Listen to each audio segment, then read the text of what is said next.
Gentleman yields. Chair now recognizes Ms. Strickland for 5 minutes. Thank you, Chairman Ezell and Ranking Member Carbajal. I represent Washington State, as you know, that has a large military and maritime industry. The Coast Guard provides critical capabilities to our national security and economy, and I'm deeply concerned, like all of my colleagues, about the repeated delays in modernization and the failure to get a Coast Guard Authorization Act across the finish line last Congress. I want to ask specifically about the icebreakers, 3 of which are supposed to be in Seattle. One is scheduled, as you showed on your chart, 2030, 2031, and 2033. As we look at some of the challenges we have with our shipbuilding capability, can you talk a bit about having a skilled workforce, having the facilities to build, and then the supply chain and how that may affect our ability to build these very, very important vessels? Yes, ma'am. Thank you for the question. The Polar Securities are just our #1 acquisition, and I think vital to the country.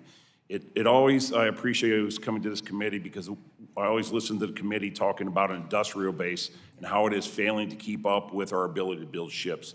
One thing we know in the Coast Guard is we will not be able to fix the industrial base one contract at a time for each cutter.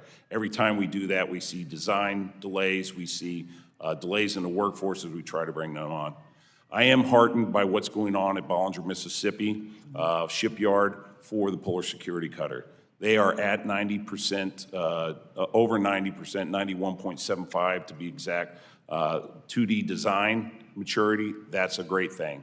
We're also got through the department ability to do prototype fabrication assessment on many of the parts that are going to be doing it. When I say parts, these are giant parts, right? These are 16 prefab. And what we've learned is as we put those together, how we're going to weld, how we're going to treat the steel to make sure that the welds are part. And we are at a point where if we put those pieces together, we are actually greater tonnage than a 270-foot Coast Guard cutter. So we're making progress.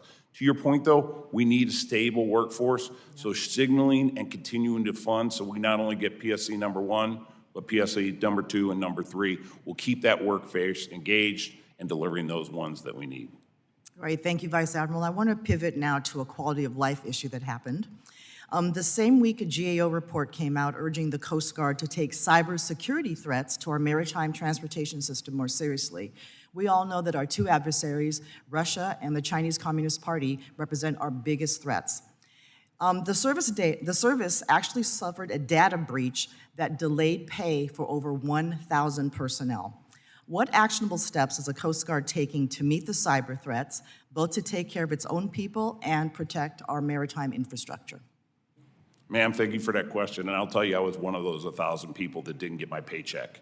When you do that, and just as a Vice Admiral, no one cares if I'm getting paid or not, but we know what the impacts are to a E4 that's not getting their pay, that has a wife, that has a kid, and is expecting it. 2 things, and I was very proud of the service on this. We noticed this on Thursday. We locked down the system to make sure there wasn't any additional data, and in almost every case, those 1,000 people were paid the next day on a Friday. So 1, keeping trust with our people. 2, there are some serious cyber deficits that we have, and we are looking to address it. For this system, we're putting additional safeguards in for how you log in, especially for those that have the ability to manipulate that system, and we'll be done with that by March 14th. While we do that, we've got our cybersecurity teams that are providing overwatch of that particular system to make sure we do it. That said, we've got a lot of other systems, and we continue to work that because cyber is so important, not only in our ability to get on the computer, but to operate our cutters and to make sure we work with industry. Oh, absolutely. And I just want to editorialize a bit and say that, telling Russia to stand down, saying that we're going to stand down against cybersecurity against Russia makes no sense. We know that it's a threat to our national security, it's a threat to our utility grid, and actually can be a threat to our comms grid. So thank you for that testimony. I yield back, Chairman.